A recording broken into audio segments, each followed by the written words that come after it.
रामपुर में बीजेपी जिलाध्यक्ष के बेटे पर सिपाही की पिटाई करने का आरोप लगा है। आरोप के मुताबिक बीजेपी जिलाध्यक्ष के बेटे ने सेल्फ टैक्स डिपार्टमेंट के सिपाही को पीटा है। बताया जा रहा है कि जीएसटी की टीम ने उनकी मोबिल ऑयल से भरी हुई गाड़ी पकड़ी थी। गाड़ी के कागज दिखाने को लेकर बीजेपी नेता के बेटे से कहासुनी हुई थी। इसके बाद बीजेपी जिलाध्यक्ष के बेटे पर साथियों के साथ सेल्फ टैक्स विभाग पहुंचकर हंगामा करने का आरोप लगा है। हंगामे के दौरान बीजेपी जिलाध्यक्ष के बेटे आशु ने सिपाही को पीटा है। मौके पर पहुंची पुलिस ने हंगामा कर रहे लोगों को शांत कराया। वाणिज्य कर विभाग के अधिकारी ने इसको लेकर पुलिस में शिकायत भी दर्ज कराई है।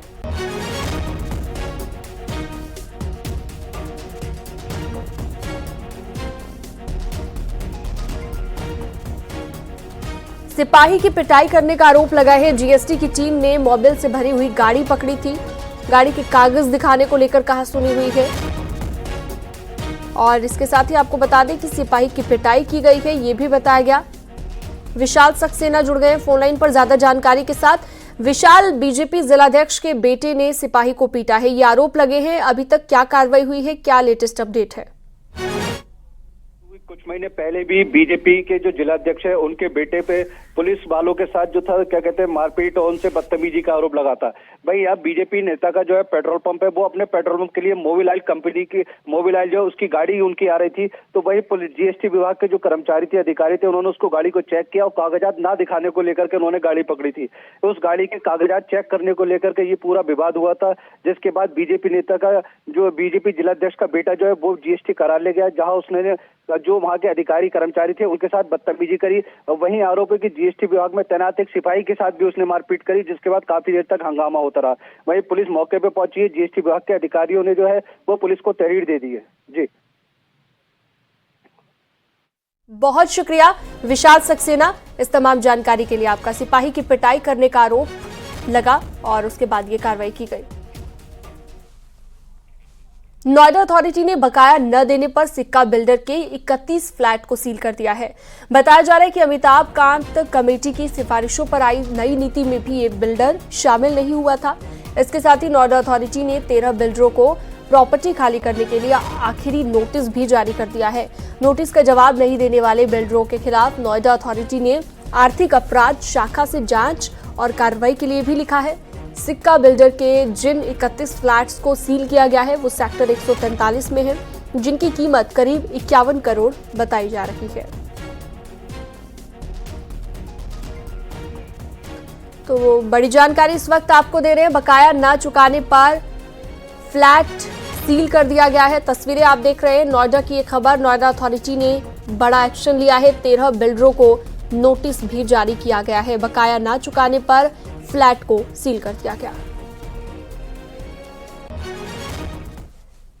बागपत में पुलिस और हिस्ट्री शीटर बदमाश की साजिश का चौंका देने वाला मामला सामने आया। आरोप के मुताबिक पुलिस और हिस्ट्री शीटर ने कॉस्मेटिक दुकानदार को झूठे मुकदमे में फंसाने की साजिश रची। हिस्ट्री शीटर ने दुकान में गांजा रखा और 20 मिनट के बाद पुलिस ने छापा मारा, लेकिन दुकान में लगे सीसीटीवी कैमरे की वजह से पुलिस दुकानदार को गिरफ्तार नहीं कर पाई। इस मामले में किरकिरी होने पर पुलिस ने गांजा रखने वाले हिस्ट्री शीटर सहित 2 आरोपियों को गिरफ्तार कर जेल भेजा। एसपी ने मामले में एक सिपाही को सस्पेंड किया। दारोगा और 2 सिपाहियों की भूमिका पर जांच के आदेश दिए गए हैं। रमाला थाना के ककड़ीपुर चौकी पुलिस पर ये आरोप लगाए गए हैं।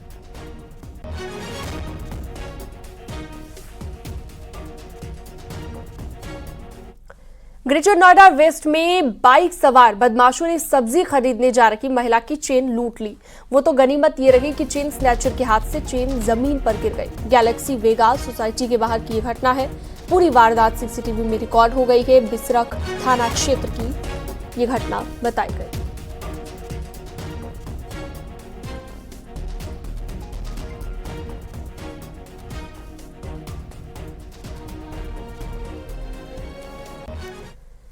नोएडा में पुलिस ने एनकाउंटर में 3 बदमाशों को पकड़ा है। 2 बदमाश पैर में गोली लगने से घायल हो गए हैं। सुबह चेकिंग के दौरान एनकाउंटर हुआ है। कब्जे से 62 मोबाइल, तमंचा और कारतूस मिला है। ये बदमाश दिल्ली एनसीआर में मोबाइल चोरी और लूट की घटनाओं को अंजाम दिया करते थे, जिसके बाद ये कार्रवाई की गई है।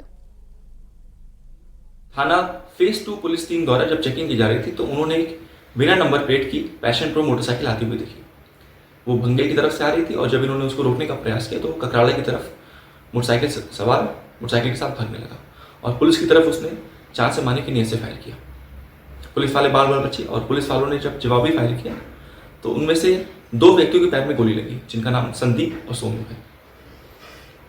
उनके पास से 62 मोबाइल बरामद हुए हैं जिसमें से काफ़ी मोबाइल्स अलग अलग घटनाओं से कनेक्टेड हैं। इनका काफ़ी लंबा चौड़ा पूर्व इतिहास भी रहा है और इस समय तीसरा व्यक्ति, इसका नाम शमशाद है, वह मौके से भाग गया था परंतु बाद में कॉम्बे के बाद वो भी पकड़ा गया। दोनों जिनको गोली लगी है उनको उपचार के लिए अस्पताल भेजा गया है और तीसरे वाले को न्यायिक शासन भेजा जा रहा है। अन्य विधिक कार्रवाई प्रचलित है। मथुरा में थाना गोवर्धन पुलिस के साथ एनकाउंटर में साइबर अपराधी फैजल घायल हो गया। फैजल को इलाज के लिए जिला अस्पताल में भर्ती कराया गया। घायल साइबर आरोपी के पास से बाइक, 90,000 नकदी, तमंचा और कारतूस बरामद किए गए हैं। घायल फैजल पर आरोप यह है कि वो कुख्यात साइबर अपराधियों के बैंक खाते से रुपए निकालकर ठिकाने तक पहुंचाने का काम किया करता है।